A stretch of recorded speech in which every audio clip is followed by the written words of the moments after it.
అంతా. మనుషులు అంటే తెలుసు కదా, మనుషులు ప్రకాశాత్ నా పృథక్ స్థితి, ప్రకాశం అంటే భిన్నమైనవి కాదు అన్నారు.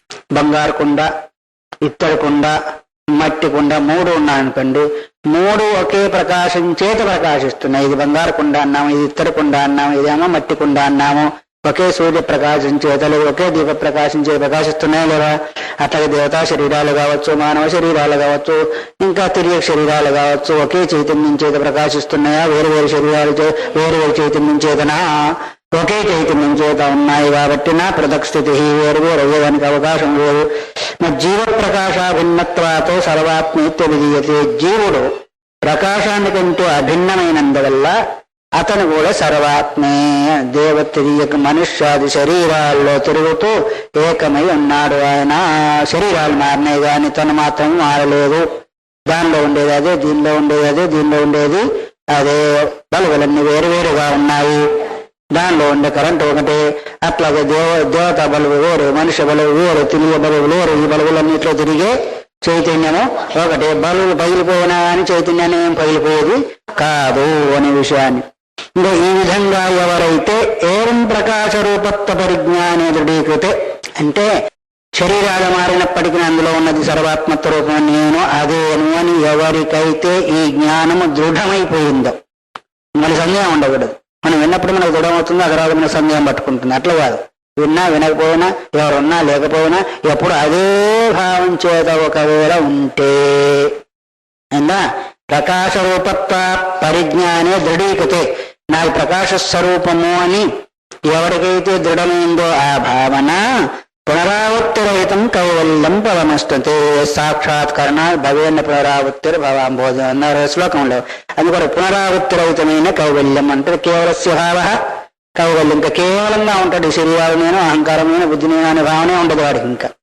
కాబట్టి అలాంటి వారికి మాత్రము కైవల్య ప్రాప్తి లభిస్తుంది అన్నారు. మిగతా వాళ్ళకి ఎక్కడ ఉన్నావో అక్కడ ఉన్న ఆయన పరవై మీ అమ్మ వస్తుంది, మీకు అన్ని రకాలుగా తినిపిస్తుంది. ఎవరు అమ్మ? మాయ. ఆ మాయ వచ్చి అన్ని రకాలు చేసి, ఏదో కొత్తగా వచ్చాడు పాపము, పారం నుంచి వచ్చాడు పాపము, రాక వచ్చాడు పాపము అని రకరకాలుగా ఎట్లా చేసి పెడుతుందో మళ్ళీ బయటికి పోతే ఎట్లా మళ్ళీ దొరుకుతాడని ఉద్దేశించి అట్లాగే మాయాదేవి కూడా రకరకాలైన భోగాల్ని తినిపిస్తూ ఉంటుంది. ఎప్పటి వరకు? మళ్ళీ నీ స్వరూప స్థితి తెలుసుకున్న వాడికి. ఒక శరీరంతో కాదు, ఎన్ని శరీరాలతో తినిపిస్తూ ఉంటుంది. ప్రతి వాళ్ళ స్థితి అంతే. ఎప్పుడైతే ఏకత్వ జ్ఞానము కలవదో, కలిగిన ఒకవేళ దృఢం కాదో, అంతవరకు ప్రతి ప్రాణి యొక్క స్థితి కూడా అంతే. అమ్మఒడిలో జోకుట్టబడబడతా ఉంటారంతే. జో చచ్చిదానంద జో జో ముకుంద అని జోకుడతా ఉంటుంది. వరకు ఆయన ఇప్పుడు తొందర రాలేదు ఏకత్వ జ్ఞానానికి. ఏకత్వ జ్ఞానానికి తొందరగా రాలేదు. కాసేపు పడుకో, కాసేపు చెయ్యి, తింటూ ఉండు, పడుకుంటూ ఉండు, కుంభకర్ణంలాగా ఈ శరీరం ఎత్తుతూ ఉండు, అనుభవిస్తూ ఉండు, ఎత్తుతూ ఉండు, అనుభవిస్తున్నాడు. కుంభకర్ణంగా చేసేది. అట్లాగే జీవుల్ని ఆ జగన్మాత ఎవరో మాయాదేవి చేస్తూ ఉంటుంది. ఎవరైతే దాన్ని దాటుకొని ఏకత్వ జ్ఞానం ప్రతిభ, ఏకత్వ జ్ఞానం ఎట్లా ఏ బోధయత్యాశ్రితాన్ని అన్నాడు కదా. గురు సాన్నిధ్యానికి వెళ్ళి ఆ ఏకత్వ జ్ఞానం కూడా తత్వమసి మహావాక్యం ఎన్నిసార్లు విన్నాం? ప్రతిభ తత్వమసి మహావాక్యం ఎన్నిసార్లు విన్నాం? ఇంకా అంతకుముందు కూడా విన్నాం ఎన్నిట్లను. ఇప్పుడు మనకు కలిగిందా? చెప్పేవాళ్ళ కలిగిందా, వినేవాళ్ళ కలిగిందా? చెప్పేవాళ్ళ కలిగే, వినేవాళ్ళ కలిగే, పోనీ అంతే. అందుకొరకే అయితే పుణ్యం మాత్రం వచ్చింది, శ్రవణ పుణ్యం మాత్రము వచ్చింది. విన్నందువల్ల నష్టం ఏం కాల. జ్ఞానం కలగకపోయినా శ్రవణజన్య పుణ్యమైనా లభించింది. అందువల్ల సకృత ప్రసక్త మాత్రోపి సర్వాత్మత్తి యదృచ్ఛయ. చూడండి ఇప్పుడు ఏం చెప్తున్నా అక్కడికి. ఒక్కసారి నాది సర్వాత్మ భావమే, సర్వాత్మ రూపంలో ఉన్న ఆత్మని నేను ఒకవేళ జ్ఞానం కలిగినట్టయితే, ఎప్పుడు కలగాలి, ఒక్కసారి దృఢమైన జ్ఞానం కలిగితే చాలు. సర్వపాప వినన్ముక్త శివలోకే మహీయతే. చూసాడా, సమస్త పాపాల నుంచి విడబడి కదా. ఒక్కసారి నేను ఈ దరిద్రుని కాదు, ఫలాని చక్రవర్తి కుమారుణ్ణి అని దృఢమైపోతే ఇంకా అడుకునే స్థితి వారికి వచ్చేసింది. ఆ చక్రవర్తి రూపంలోనే ఉంటాడు. అట్లాగే నాది ఈ రూపం కాదు, ఫలానా రూపం అనే ఉద్దేశం చేత ఎప్పుడైతే వాడికి స్థిరమైపోతుందో, పొద్దున చెప్పారు కదా, ఏం చెప్పారు? ఎట్లా అయితే ఆ పాము కుబుసాన్ని వదిలిపెడుతుందో అట్లాగే ఈ వీడు కూడా సమస్త పాపాలని ఇంకెక్కడుంటావు? పాపాలు కూడా వాడి రూపం అయిపోతాయి, పుణ్యాలు కూడా వాడి రూపం అవుతాయి. ఒక పాపం అంటే అన్ని పుణ్యాలు కూడా వదిలిపెడతాడు, పాపాలను కూడా వదిలిపెడతాడు. ఇంకా శరీరానికి వచ్చేదానికి కారణం రెండే కదా, పుణ్యమో పాపము మిశ్రమము. అది ఎప్పుడైతే పోయిందో కైవల్యంపద నష్టుతే. సర్వపాప విముక్తో శివలోకే మహీయతే. శివలోకం అంటే ఏంటిది? కైలాసం. కైలాసంలో మహీయత అంటే ఎట్లా అయితే శివుడు పూజలు పొందుతా ఉంటాడో అట్లా పూజలు పొందుతాడు. మళ్ళీ కాలాంతరంలో ముక్తిని పొందుతాడు. పొద్దున కూడా అదే కదా, బ్రహ్మలోకం పోయి అక్కడి నుంచి ముక్తి పొందుతా అనుకున్నాం. ఈరోజు పర్వాలేదు, ముక్తి 2 సార్లు దొరికింది. పొద్దున ముక్తి దొరికింది, సాయంత్రం ముక్తి దొరికింది, 2 ముక్తులే. అందువల్ల ఏకత్వ జ్ఞానం యొక్క గొప్పతనం ఇది.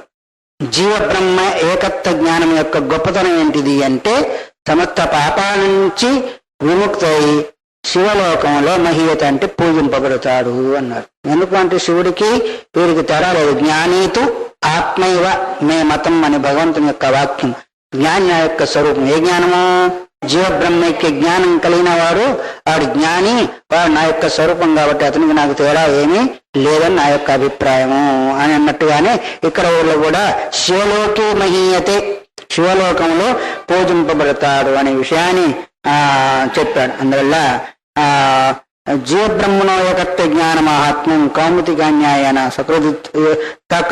యదృచ్ఛయ ప్రాచీన పుణ్యయోగేన ఆకస్మిక తద్విషయ మతి ప్రాబల్యేన అన్నారు. ప్రాచీన పుణ్యయోగాన్ని పుణ్యపూర్వంలో చేసిన పుణ్యయోగం ఒకవేళ వస్తే ఏకత్వ జ్ఞానం కలిగితే ఎటకు పోయినా తప్పడం లేదా పుణ్యం అనేది. ఎక్కడి నుంచి తెద్దాము? ఎక్కడ దొరికితే బాగుండేది. మూటలు తెచ్చుకునేవాళ్ళు దొరికేదైతే, డబ్బులు దొరికేదైతే కారణం పోయిన వాళ్ళంతా కూడా మూటలు పట్టుకొని వచ్చేవాళ్ళు. దొరికితే బాగుండేది. ప్రతి చోట చూడండి పూర పుణ్యమే. అందుకొరకే ఏమన్నారు? పుణ్యం చేసి పుట్టాడు వాడు అట్లా జీవిస్తున్నారు, మా గతి ఇట్లా పట్టింది అంటాం. వ్యవహారంలో కూడా పుణ్యం చూస్తున్నామా? పరమార్థంలో కూడా పుణ్యమే కావాలి. వ్యవహారంలోను సుఖాన్ని అనుభవించాలంటే ఎట్లా అయితే నీకు పుణ్యం కావాలో పరమార్థంలో కూడా జీవ బ్రహ్మైక్య జ్ఞానం కలగాలంటే కూడా పుణ్యం కావాలి. అందుకొరకు యో బోధది ఎత్త ఆశ్రిత అని అన్నాడు. అందుకొరకు గురుసేవ ద్వారా అది ముఖ్యంగా లభించవచ్చు. ఎందుకంటే అక్కడ నీ ఇష్టం జరిగేదానికి వీల్లేదు. గురుస్థానంలో ఉంటే ఎట్లంటే అట్లా ఉండడానికి వీలేదు, ఎట్లంటే అట్లా తినడానికి వీలేదు, ఎట్లంటే అట్లా నిద్రపోవడానికి వీలేదు, ఎట్లంటే అట్లా మాట్లాడడానికి లేదు, ఎట్లంటే అట్లా చేసేదానికి వీల్లేదు. తర్వాత చెప్పింది వినాలా, మననం చేయాలా. ఈ రూపంలో పూర్వకాలంలో కేవలం దాని కొరకే బ్రతికారు కాబట్టి వాళ్ళు ఇతర చర్యలు చేసేదానికి అవకాశం ఉందా? పాపం ఎప్పుడు వస్తుంది? నిషిద్ధమైన కర్మ చేసినప్పుడు నీకు పాపం వస్తుంది. అక్కడ నిషిద్ధ కర్మ చేసేందుకు అవకాశం లేదు, నిషిద్ధ వ్యవహారం లేదు, నిషిద్ధమైన చూపు లేదు, నిషిద్ధమైన వినికిడి లేదు, నిషిద్ధమైన అనేది లేదు, నిషిద్ధమైన తిండి లేదు. ఉందా? అందుకొరకు అక్కడ పాపం రాదు, పుణ్యం వస్తుంది. అక్కడ తప్ప మిగతా బయటికి కాలు పెట్టారు అంటే అన్ని చేకూడుతూ ఉంటాయి. అందుకొరకే యోగబోధయత్యాశ్రితాన్ని గురుస్థానంలో ఇవన్నీ ఉండవు కాబట్టి వాడు దాని కొరకే వచ్చాడు కాబట్టి తత్వమసి మహావాక్యం శుద్ధుడయ్య కాబట్టి తత్వమసి మహావాక్యం బోధించినందువల్ల ఏకత్వ జ్ఞానం వచ్చినందువల్ల అప్పుడేమవుతాడు అంటే ఆ పుణ్య పరిపాకం చేత వాడు శరీరం వదిలిపెట్టిన తర్వాత మోక్షాన్ని పొందుతాడు. లేకపోతే శివలోకే మహీయతే, పరమాత్మ దగ్గరికి వెళ్ళి అక్కడ పూజింపబడుతూ ఉంటాడు అన్నారు.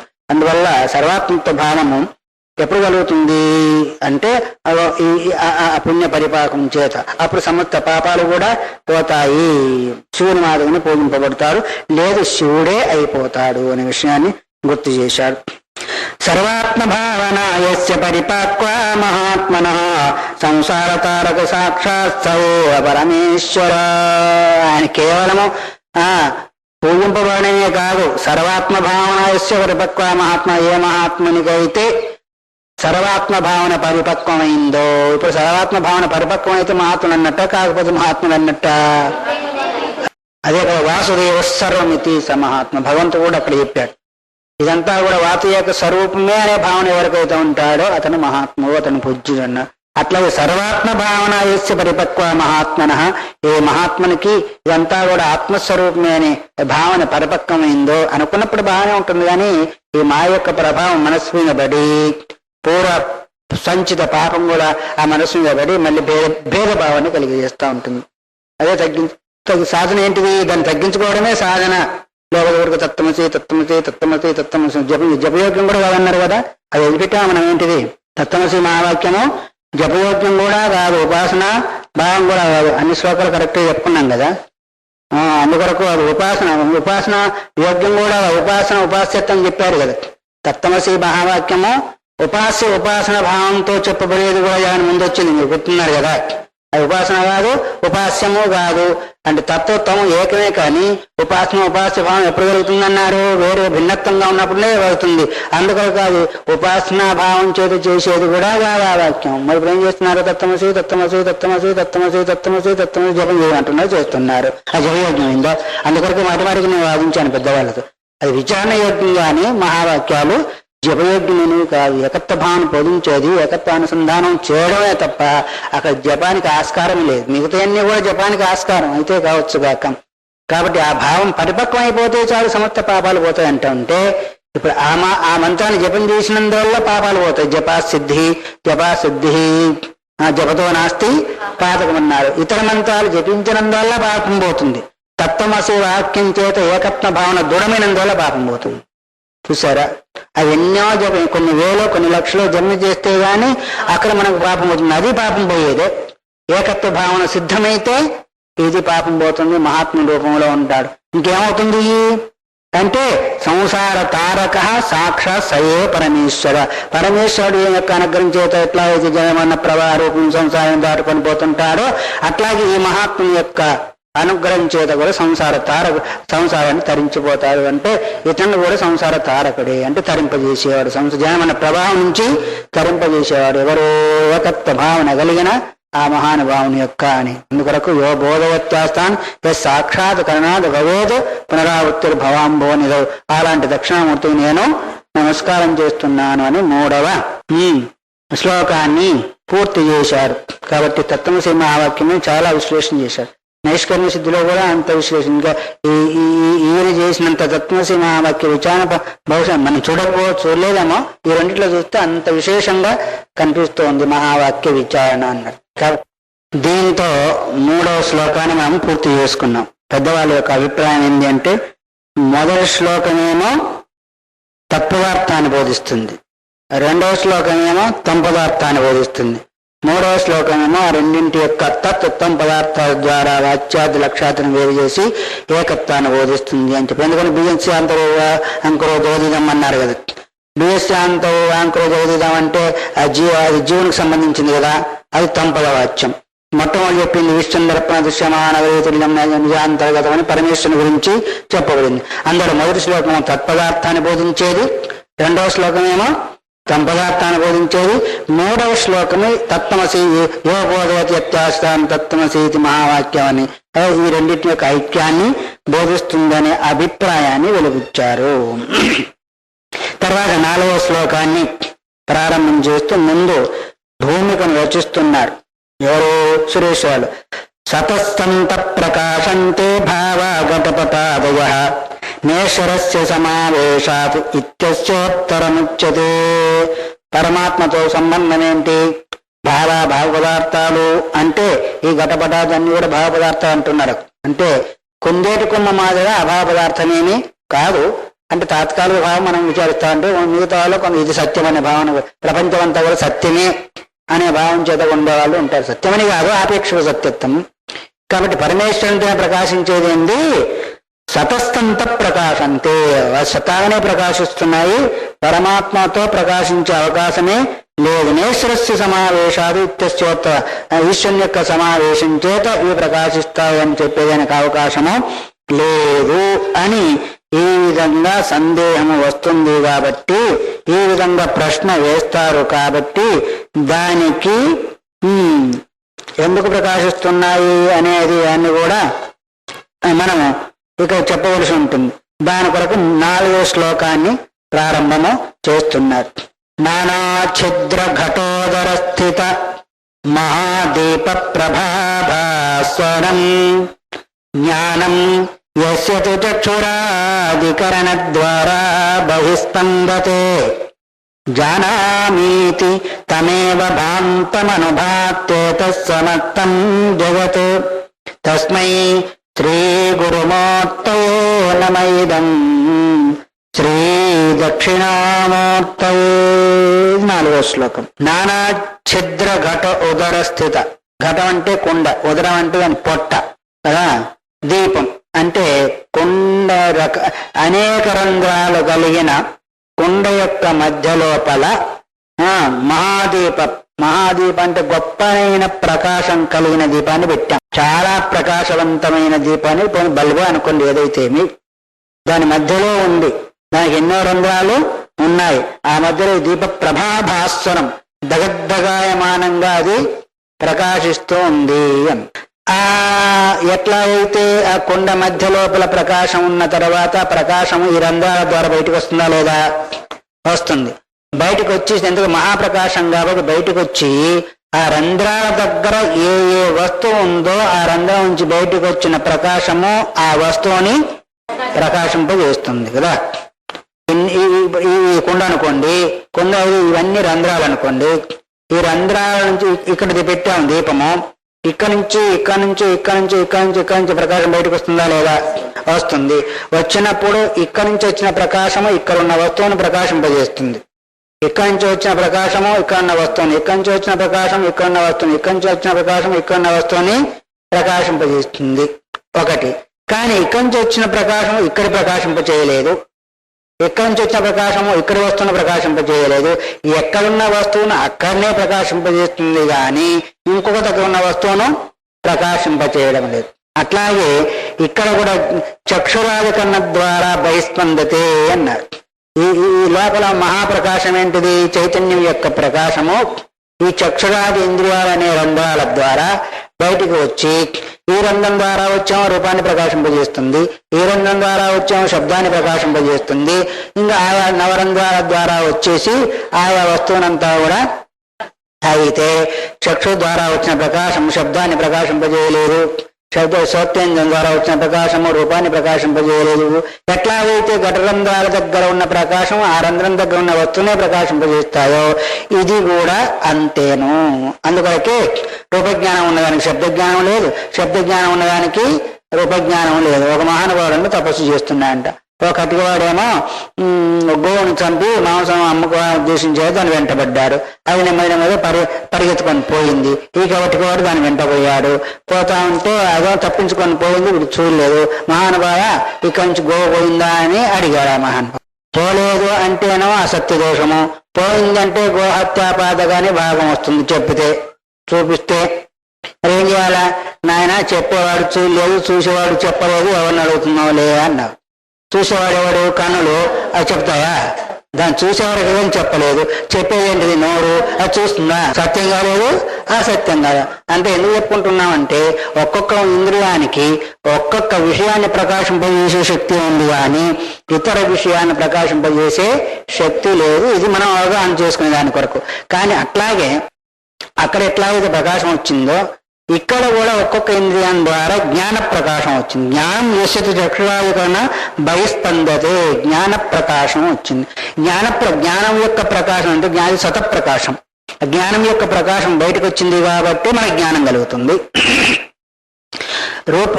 రూపం యొక్క జ్ఞానం బయటకు వచ్చింది కాబట్టి ఇది ఫలానా రూపం అంటున్నాం. శబ్ద జ్ఞానం యొక్క ప్రకాశం వచ్చింది కాబట్టి ఫలానా అని మనం వ్యవహారం చేస్తున్నాం. రసజ్ఞానం యొక్క ప్రకాశం బయటకు వచ్చింది కాబట్టి రుచిని గ్రహించగలుగుతున్నాం.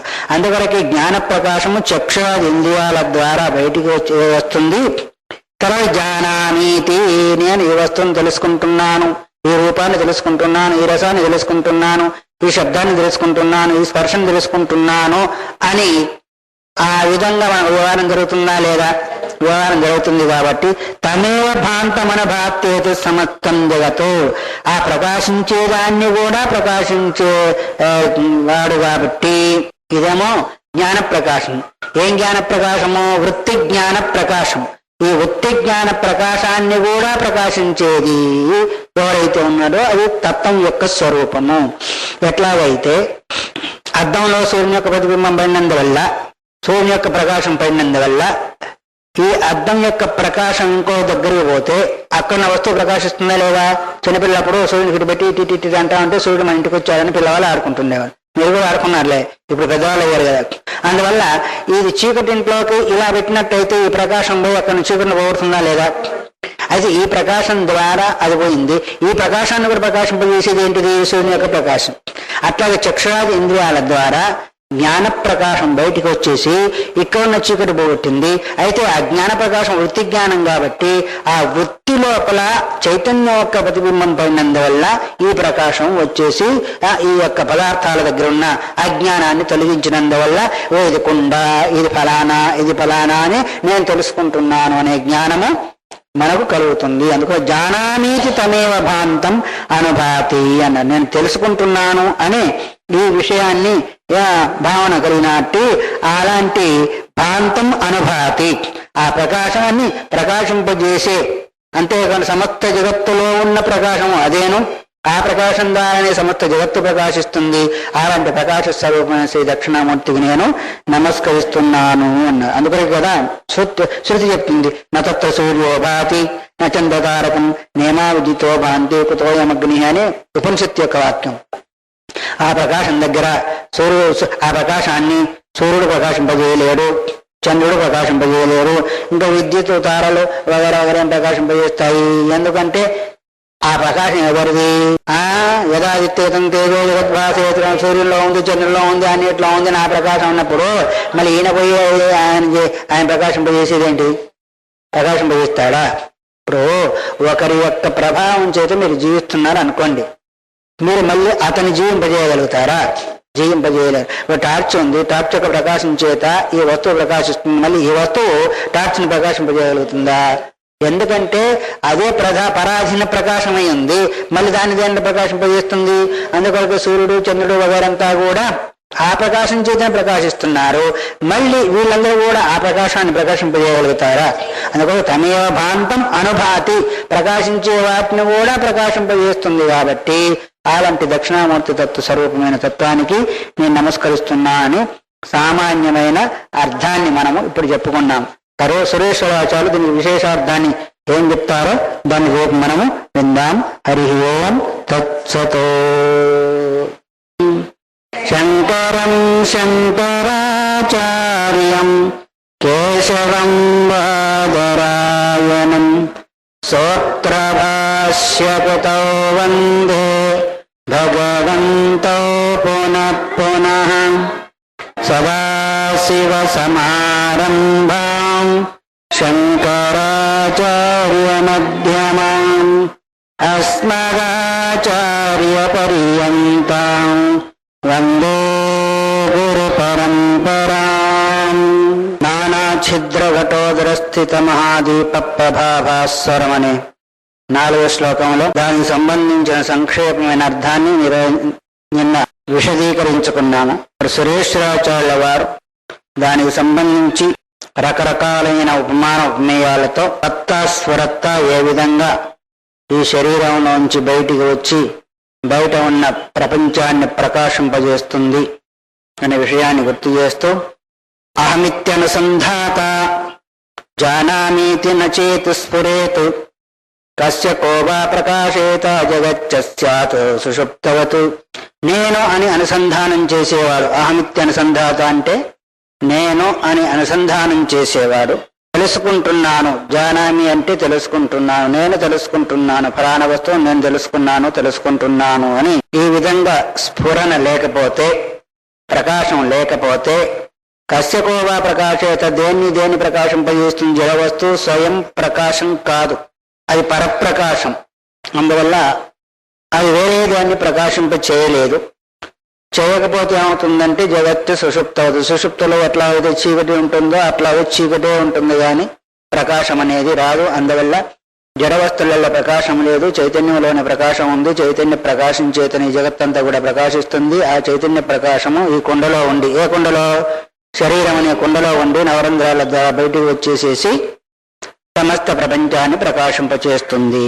ప్రాగోర్ధం చ సతాం సత్తం వర్తమానేపి నస్సతః తస్మాదీశే స్థితం సత్తం ప్రాగోర్ధత్వర్జితం.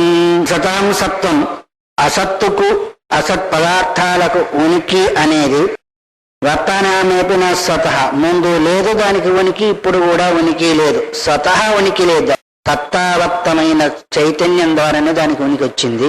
ఇంతకుముందు లేదు, ఇప్పుడు లేదు, ఇంక ముందు ఉండబోదు. సత్త దానికి లేదు. పరమాత్మ యొక్క సత్తా చేతనే వాటికి ఉనికి కలిగి ఉంటున్నాయి. తస్మాదీశేషితం సత్వం, అందువల్లనే చైతన్య రూపమైన ఈశ్వరుని యందు ఆ ఉనికి కలిగి ఉంది. ఊర్ధత్వ వివర్జితే, ఊర్ధత్వం అంటే దానికంటే వేరే పైన లేదు కాబట్టి అన్నిటికంటే పైన అన్నిటికి ఆధారంగా ఈశ్వరుడు లేదా చైతన్యం ఉన్నందువల్ల దాని యొక్క సత్తా ఉనికి ఈ ప్రపంచానికంతా వస్తుంది. ఎందుకు అంటే దానికి మించిన సత్తా ఇంకొకటి వేరే లేదు. అసత్కల్పమైన ఈ జగత్తులోని పదార్థాలకు కూడా ఉనికి లేదు, దానికంటే వేరే లేదు. అసత్కల్పమైన జగత్తుకు ఉనికి లేదు కాబట్టి ఈశ్వరు నుంచే పరమాత్మ నుంచే ఆ సత్తా ఉనికి ప్రకాశం కూడా ఈ జగత్తుకు వస్తుంది. లేదు ఈశ్వరుని యొక్క సత్తా ప్రకాశం ఏంటి, వస్తువులు స్వయంగా అవే ప్రకాశిస్తున్నాయి, వాటిని ప్రకాశింపజేసే వాళ్ళు ఎవరు లేరు అని ఒకవేళ మరి ఉంటారు కదా కొంతమంది బుద్ధిమంతులు, వాళ్ళు అడుగుతారనుకోండి. దాని గురించి చెప్తున్నారు. స్వయమేవ ప్రకాశేరం జడా యది వినేశ్వరం, ఈశ్వరుడు లేకుండానే స్వయంగా ఒకవేళ వస్తువులు ప్రకాశిస్తాయి అంటే నువ్వేం చేసేవా, నేను స్వయంగా చేశాను పో అని కొంతమంది మాట వరుసలు అంటారు కదా. నీ సహకారం నాకేం లేదు, నేనే స్వయంగా చేసుకున్నాను ఎట్లా అయితే అంటారో అట్లాగే ఈశ్వరుని యొక్క ప్రకాశించేది కదా, ప్రకాశించేది స్వయంగా ప్రకాశిస్తున్నాయని ఒకవేళ అంటావేమో. సర్వం సర్వస్య భాసేత నవా భాసేత కించన, వాటికి అవే ప్రకాశిస్తున్నాయంటే ఈశ్వర ప్రకాశం అంటే అన్ని స్వయంగా ప్రకాశించాలి, లేదా అన్ని ప్రకాశించకుండానైనా ఉండాలి అని. ఎందుకు అంటే స్వయం ప్రకాశిస్తామంటే దేనికి దానికి ఉనికి ఉంది, దేనికి దానికే ప్రకాశం ఉంది. ఈశ్వరుని యొక్క ప్రకాశం అక్కర్లేదు. స్వయం ప్రకాశం అంటే ఎప్పుడు ప్రకాశిస్తూనే ఉండాలి అంటే అర్థమేమి, ఎప్పుడు వాటి జ్ఞానం కలుగుతూనే ఉండాలి. ఎప్పుడు వాటి జ్ఞానం కలుగుతుందా, ఒకప్పుడు కలిగి ఒకప్పుడు కలగపోతుంది కాబట్టి వాటికి స్వయం ప్రకాశత్వం లేదని గుర్తం. లేదు అసలు ప్రకాశించకుండానైనా ఉండాలి అని దాన్ని చెప్పారు. సర్వం సర్వస్య భాసేత, అది స్వయంగా ప్రకాశిస్తుంటే మనకు సమస్త వస్తువుల యొక్క ఉనికి జ్ఞానం మనం అందరికి కలగాల, లేదు కలగకుండానైనా పోవాలి.